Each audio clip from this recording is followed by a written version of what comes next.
Assalamualaikum warahmatullahi wabarakatuh. Perkenalkan, nama saya Ardian Rizky Setiawan dengan NIM 1010423.058 dari kelas TF4702. Di sini saya akan mempresentasikan tugas kontrol otomatik pada tugas pekan ke-5. Oke, mungkin dari deskripsi studi kasus. Di sini ada sebuah thermal chamber yang digunakan untuk menjaga suhu ruang pengujian elektronik dengan sistem terdiri atas sumber daya listrik, heater, ruang thermal, sensor temperatur, dan lingkungan sekitar. Lalu dengan ada parameter K sama dengan 2, R sama dengan 5 second. Lalu di sini menggunakan sistem dengan order 1 dengan model dinamika sebagai berikut. Lalu yang pertama, identifikasi sistem utama dan subsistem.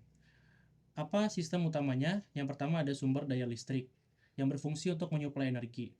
Lalu subsistem yang terlibat adalah heater yang berfungsi untuk mengubah energi listrik menjadi panas yang berfungsi sebagai aktuator dalam sistem.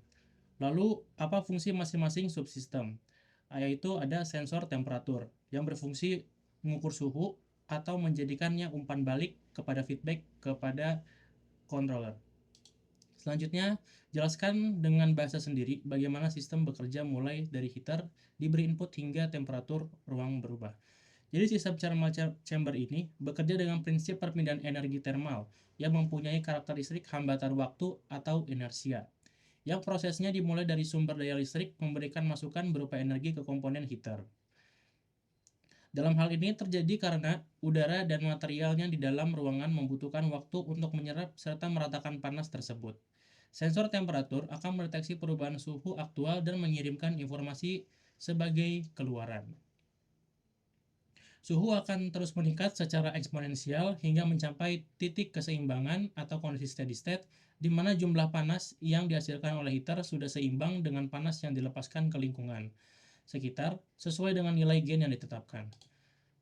Lalu ini ada gambaran dari blok sistem thermal tanpa kontrol. Itu ada sumber daya, lanjut masuk ke aktuator yang mengirimkan panas ke ruang thermal, dan ruang thermal akan memberikan suhu sebagai outputnya. Lalu di sini ada gambaran untuk diagram closed loop. Di sini ada set point, lalu masuk ke controller. Controller akan memberikan sinyal kepada aktuator atau heater, lalu akan memasukkan sinyal kepada thermal, yaitu sebuah panas. Dan si ruang panas ini akan memberikan suhu, tapi tetap akan ada disturbance atau lingkungan sekitar. Dan di suhu ini bakal dicek oleh si feedback atau sensor temperatur yang jika ada perbandingan antara output dan input bakal dimasukkan ke controller lagi secara otomatis, dan si controller akan mengubah suhu di sistem heaternya. Lalu di sini ada turunkan fungsi transfer system. Kita punya persamaan R dikalikan dtt per dt ditambahkan t sama dengan KUT. Di sini kita disuruhkan turunkan fungsi transfer GS sama dengan TS per US. Lalu langkah penyelesaiannya, ini soalnya. Lalu kita transformasikan dengan melaplas kedua ruasnya. Jadi ruas KUT sama dengan ruas kanan dan ruas kiri kita laplaskan. Setelah kita laplaskan, kita turunkan lagi. Setelah itu tinggal disubstitusikan saja dikali pelangi. Lalu di sini ada perbandingan si TS kita kebawahkan, KU TS ke bawah KU, dan S kita kebawahkan ke si TS-nya. Dan hasil nilainya adalah GS sama dengan K per RS tambah 1. Tuliskan fungsi transfer numeriknya. Di sini kita mendapatkan substitusi nilai yaitu K sama dengan 2 dan R-nya sama dengan 5. Dari hasil akhir yang tadi, ini kita tinggal substitusikan atau masukkan saja nilai K sama R-nya yaitu 2 dan 5 menjadi GS sama dengan 2 per 5S tambah 1. Selanjutnya di sini tentukan nilai akhir dari keluaran. Untuk input step satuan UT sama dengan 1, tentukan T sama dengan limit. Di sini kita ketahui GS yang kita yang sudah substitusikan tadi yaitu 2 per 5S tambah 1, terus ada US 1 per S, dan TS itu sama dengan GS dikalikan dengan US atau 2 per 5S tambah 1 atau hasil dari si GS tersebut. Lalu kita masukkan aja T limit sama dengan limit S menuju 0, S dikalikan dengan TS. Terus limit S menuju 0 kita tinggal masukkan saja S dikalikan 2 per S 5S tambah 1, lalu kita tinggal jumlahkan 2/1 hasilnya sama dengan 2. Jadi T menuju tahingga sama dengan 2. Selanjutnya ada tentukan respon waktu analitik. Nah, di sini kita ketahui dulu K-nya sama dengan 2 dan waktunya ini sama dengan 5, sama seperti tadi. Jadi kita tinggal substitusikan juga aja, tinggal dimasukkan aja. Ini kan K-nya sama dengan 2, lalu waktunya sama dengan 5. Jadi kita T dalam kurung T sama dengan 2 dikalikan 1 dikurangi eksponensial min T per 5. Selanjutnya ada interpretasi fisik. Yang pertama, jawabannya adalah respon sistem tidak langsung mencapai nilai akhir karena adanya fenomena inersia termal. Di sini dalam fisik, energi panas itu membutuhkan waktu untuk berpindah dan berdistribusi. Itulah secara analogi, ini mirip dengan mencoba menggerakkan benda berat yang diam. Benda tersebut tidak langsung melesat kencang karena harus melawan inersia massa. Yang kedua, apa arti fisik konstanta waktu atau R? Konstanta waktu secara fisika mewakili kecepatan reaksi atau kelambanan sistem terhadap perubahan masukan. Jadi, konstanta ini tuh mewujudkan waktu yang dibutuhkan suhu ruang, mewujudkan waktu yang dibutuhkan untuk mencapai sekitar 63% dari total perubahan suhunya setelah diberi masukan. Jadi, konstanta waktu yang kecil menunjukkan sistem yang sangat responsif. Yang ketiga, mengapa sistem orde 1 tidak mengalami overshoot? Sederhananya, karena sistem orde 1 tidak memiliki sistem energi penyimpanan, yaitu dalam bentuk panas dalam ruangan. Jadi sistem ini tidak memiliki momentum seperti pada sistem mekanik yang punya massa dan pegas. Selanjutnya ada bagian E, yaitu parameter performansi sistem. Di sini kita disuruh mencari rise time dengan rumus 2,2 dikalikan dengan T kecil, yaitu tinggal masukin aja dengan parameter yang tadi 2,2 dikali 5 sama dengan 11. Lalu ada settling time dengan rumus 4T kecil sama dengan 4 dikali 5 sama dengan 20. Lalu maksimum overshootnya itu di 0%, serta steady state error untuk open loop terhadap input step satuan yaitu 1. Berikut adalah parameter informasi atau dari hasil simulasi di MATLAB-nya.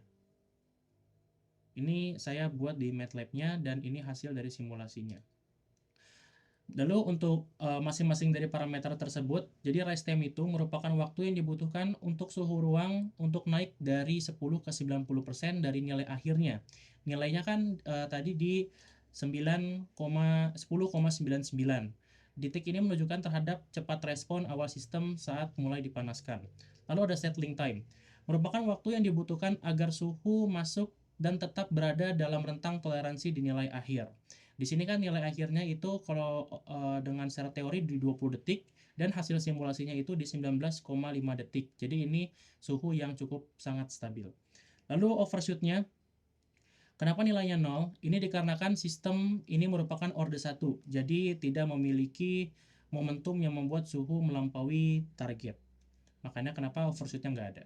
Lalu ada steady state error atau kesalahan tunak adalah selisih antara output aktual dan input referensi yang didinginkan pada sistem kontrol waktu mendekati tak hingga.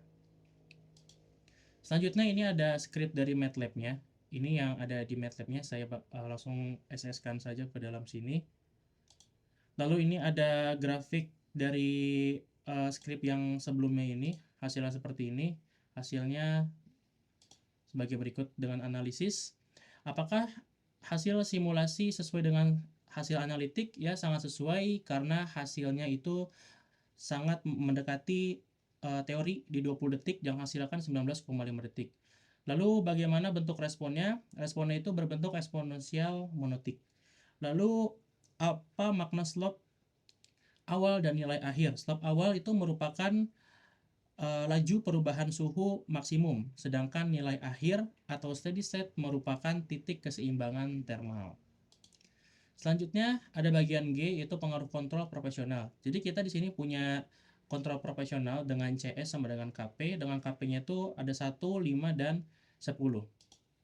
Di sini kita langsung simulasikan saja si nilai KP-nya dengan script seperti ini.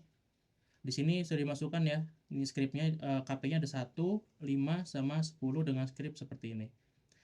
Lalu di sini kita dapat mengisi tabel tersebut hasilnya dengan untuk KP1 itu respon yang paling lambat dengan steady state error di 33%. Sistem ini belum mencapai target dengan optimal. Lalu di KP dengan 5, respon menjadi lebih cepat di bawah 1 detik, steady state errornya berkurang signifikan di bawah 10% dari steady state di nilai KP1. Terus juga nilai KP10, respon tercepat dengan error terkecil di 4,7% yang menandakan semakin besar KP-nya semakin mendekati set point. Lalu ada analisis pengaruh KP. Apa pengaruh KP terhadap kecepatan sensor? Jadi semakin besar nilai KP, maka respon sistem akan semakin lebih cepat. Apa pengaruh KP terhadap steady state error? Jika menaikkan KP akan memperkecil steady state error. Apakah menaikkan KP selalu ideal? Jawabannya adalah tidak selalu ideal.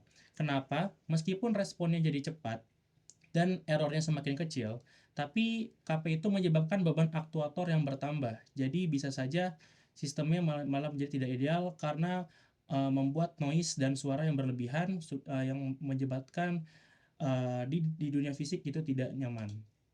Selanjutnya ada jelaskan apa yang terjadi pada sistem open loop. Jadi pada sistem open loop dengan permisalan temperatur lingkungan tiba-tiba turun sehingga sistem menerima gangguan termal.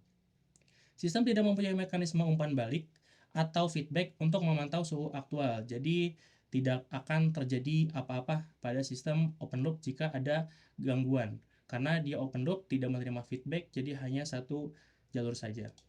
Lalu jelaskan mengapa sistem closed loop lebih baik dalam menghadapi gangguan dengan permisalan seperti tadi.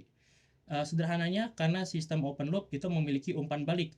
Hal ini akan membuat sensor yang mendeteksi kesalahan secara otomatis yang membuat controller dapat membuat aktuator menurunkan atau menaikkan suhu agar mencapai target yang diinginkan secara mandiri untuk menjaga kestabilan daya, suhu, dan kenyamanan ruangan. Lalu, mengapa sistem thermal sering dimodelkan sebagai sistem mode 1?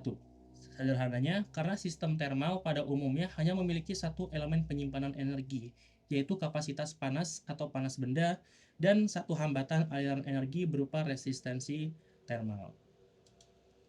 Lalu selanjutnya, jika konstanta waktu menjadi 2 kali lebih besar, apa yang terjadi pada respon sistem? Respon sistem akan menjadi 2 kali lebih lambat untuk mencapai kondisi tunak atau steady state.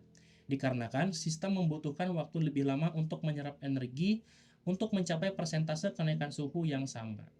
Secara fisik, ini bisa disebabkan oleh kapasitas panas yang membesar atau isolasi termal yang semakin tebal. Selanjutnya, mengapa kontrol tetap diperlukan meskipun sistem open loop akhirnya mencapai nilai akhir? Tetap diperlukan untuk mengatasi disturbance dari lingkungan. Karena meskipun sudah mencapai nilai akhir, akan terjadi disturbance dari lingkungan atau gangguan yang itu tidak bisa diprediksi. Makanya kenapa diperlukan kontrol untuk mengoreksi untuk mengubah suhu yang aktualnya menjadi suhu yang kita inginkan. Lalu apa perbedaan mendasar antara sistem yang mengikuti sumber dan sistem yang mengikuti set point? Sederhananya, sistem yang mengikuti sumber itu output sistemnya hanya berubah karena adanya perubahan pada besaran input dia atau energi yang diberikan. Jika sistem mengikuti set point, maka sistem secara aktif berusaha menyesuaikan outputnya agar selalu sama dengan nilai target yang kita tentukan. Biasanya dengan bantuan controller yang mengatur input berdasarkan error suhu real time. Jadi cukup sekian dari saya, kurang lebihnya mohon maaf. Wassalamualaikum warahmatullahi wabarakatuh.